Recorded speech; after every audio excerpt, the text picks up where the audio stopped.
ప్రస్తుతం మనతో ఆంధ్రప్రదేశ్కి సంబంధించిన dairy development and cooperative federation director మనతో ఉన్నారు.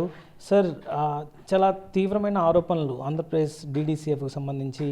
మీరు విజయ డైరీ పేరుతో అక్కడ అమ్ముతున్న నెయ్యిలో కల్తీ జరిగింది, అక్కడ దాంట్లో వెజిటబుల్ ఆయిల్స్ని కలిపారు, లేకపోతే రసాయనాల సమ్మేళనాన్ని అమ్ముతున్నారు.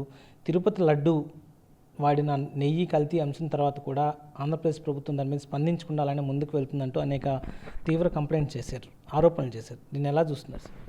అంటే మాకు అటువంటి రిపోర్ట్స్ ఏమీ మాకు ఇక మా ఆఫీస్కు రాలేదండి, Telangana dairy development cooperative federation నుంచి.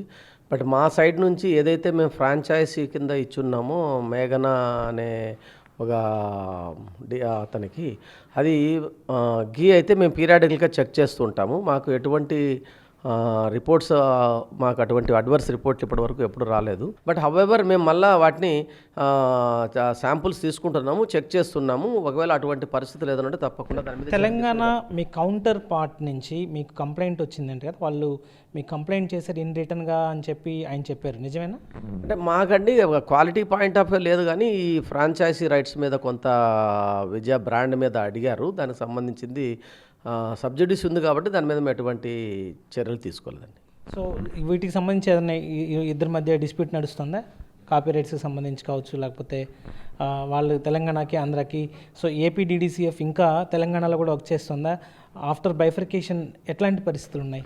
అంటే ఒకప్పుడు విజయ బ్రాండ్ దేశమంతా కూడా విరివిగా ఉండేదండి. ముఖ్యంగా గీ కానీ, లేకపోతే దూద్ పేడ కానీ, లేకపోతే పాలు కానీ, ఇలాంటివి విరివిగా ఒకప్పుడు కంబైన్డ్ రాష్ట్రంలో బాంబేలో కానీ, ఢిల్లీలో కానీ, మన ఎరస్ట్వేల్ ఆంధ్రప్రదేశ్లో మంచిగా సేల్ ఉండేది.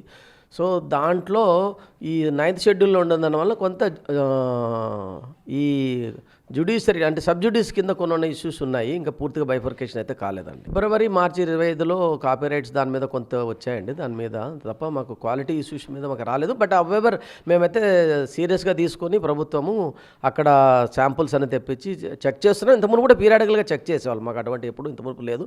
బట్ అవెవర్ ఇప్పుడు తెలంగాణ నుంచి ఇటువంటి వస్తున్నాయి కాబట్టి ఖచ్చితంగా విజయ బ్రాండ్ను తప్పకుండా మేము కాపాడుకోవడానికి తీసుకోవాల్సినటువంటి అన్ని చర్యలు కూడా ప్రభుత్వం తీసుకుంటాం. మేఘనాకి అక్కడ ఇచ్చింది ఎప్పుడు ఇచ్చారు? దానికి వాళ్ళు ఎంత పాల సేకరణ ఎంత జరుగుతుంది, లేకపోతే నెయ్యి ఎంత సేకరిస్తున్నారు, ఎంత అమ్ముతున్నారు, ఎక్కడి నుంచి వాళ్ళు దాన్ని తీసుకొని ఇక్కడ తెలంగాణలో అమ్ముతున్నారు? అంటే మేము ఈ ప్రొక్యూర్మెంట్ ద్వారా 2022లో మేఘనా అనే ఒక సంస్థకి ఇవ్వడం జరిగిందండి. వాళ్ళు కన్నన్ డైరీని గుజరాత్లో తయారు చేస్తారు.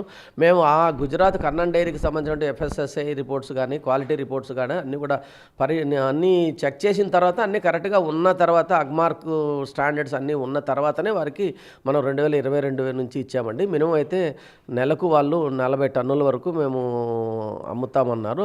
అంతవరకు వాళ్ళతో చేయిస్తుంది. తెలంగాణలో మీ ఆఫీస్ ఉందా, లేకపోతే ఎవరు అక్కడ మానిటర్ చేస్తున్నారు, ఎవరు దాన్ని సూపర్వైజ్ చేస్తారు? ఓకే అండి, మా దగ్గర క్వాలిటీ టీం ఉందండి, చెక్ చేస్తారు, కాల్ నెంబర్ ఉంది. తర్వాత ఇంకోటి ముఖ్యంగా GST కూడా మాకు ఫైల్ చేస్తూ ఉంటారు కాబట్టి దాంట్లో క్లియర్ కట్గా ఎంత అమ్ముతున్నారు ఏమనేది మా దగ్గర ఉన్న దాంట్లో రిపోర్ట్స్ ప్రకారం మా మార్కెటింగ్ని దాన్ని ఎప్పటికప్పుడు మానిటర్ చేస్తూ ఉంటుందండి. సో ఆ ఇష్యూస్ ఏం లేవు, క్వాంటిటీకి సంబంధించి కంప్లైంట్స్ కానీ ఏం లేవు. సో రీసెంట్గా ఏమైనా మిల్క్ ప్రొక్యూర్మెంట్కి కూడా అక్కడ పర్మిషన్ ఇచ్చారా? అంటే ఇంకా పూర్తిగా పర్మిషన్ ఇవ్వలేదండి. కమర్షియల్ ట్రయల్ రన్లో ఒకటి పాలు కూడా, ఎందుకంటే విజయ బ్రాండ్ని అన్ని చోట్ల కనుమరుగు కాకుండా ఉండాలంటే వేరియస్ మార్గాల ద్వారా ఏపీ డైరీ డెవలప్మెంట్ కోఆపరేటివ్ ఫెడరేషన్కి సంబంధించిన బ్రాండే కాబట్టి సో దాన్ని కూడా ప్రాసెస్లో ఉందండి. సో అంతకు మించి కేవలం ట్రయల్ రన్ జరుగుతుంది అక్కడ, కమర్షియల్ ప్రొడక్షన్. ఈ ట్రయల్ రన్ జరుగుతుంది కాబట్టి మిల్క్ సప్లై కూడా అయితే వాళ్ళకి ఇబ్బంది అయిద్ది అన్న ఉద్దేశంతో వాళ్ళు ఆరోపణలు చేశారు అనుకోవచ్చా? అంటే ఉండొచ్చు, అది కరెక్ట్గా మనం వారి మీద చెప్పడానికి లేదు, కానీ అట్ట కూడా ఉండొచ్చు. ఎందుకంటే మార్కెటింగ్ కాంపిటీషన్ కదా, బిజినెస్ కాంపిటీషన్లో ఉంటుంది. బట్ క్వాలిటీ పాయింట్లో విజయ బ్రాండ్లో ఎట్టి పరిస్థితుల్లో ప్రభుత్వము క్వాలిటీ ఎక్కడ కూడా తేడా. లాస్ట్ చేసిన రిపోర్ట్స్ ఎప్పుడున్నాయి? వాళ్ళు చెప్పిన దానికి, వాళ్ళు అలిగేట్ చేసిన దానికి ఆ టైంలో ఏమైనా ర్యాండమ్గా చెక్ చేసిన శాంపిల్స్ ఉన్నాయి? అంటే మా దగ్గర డిసెంబర్, జనవరిలో కూడా చేసినట్టు ఉన్నాయండి. పోయిన డిసెంబర్, జనవరిలో కూడా రిపోర్ట్స్ అయితే ఉన్నాయి. అది కూడా NABL అక్రిడేటెడ్ ల్యాబ్లో చేసినట్టువే. బట్ అయినా ఇంకా ఏదైనా తేడా వస్తే ఖచ్చితంగా అవిగుట్ట మీద కూడా కొంచెం విజిలెన్స్ చేసి విజిలెన్స్ ద్వారా చేస్తున్నాము. వాళ్ళు ఆరోపించిన ఆరోపణలు వాస్తవాలు కాదంటారు మీరు ఖచ్చితంగా? అంటే మేము వెరిఫై చేసిన తర్వాతనే చెప్తాం ఆ వాస్తవాలు అవునా కాదన్నది. ఇప్పుడు ఇమీడియట్గా లేదు. ఇప్పుడు శాంపుల్స్ అన్ని తీసుకొని ల్యాబ్లో టెస్టులు చేసిన తర్వాత వాస్తవాలు ఉంటే వాళ్ళు కూడా తెలియపరుస్తాం. ఎలాంటి కల్తీ జరగలేదని మేము గట్టిగా నమ్ముతున్నాం.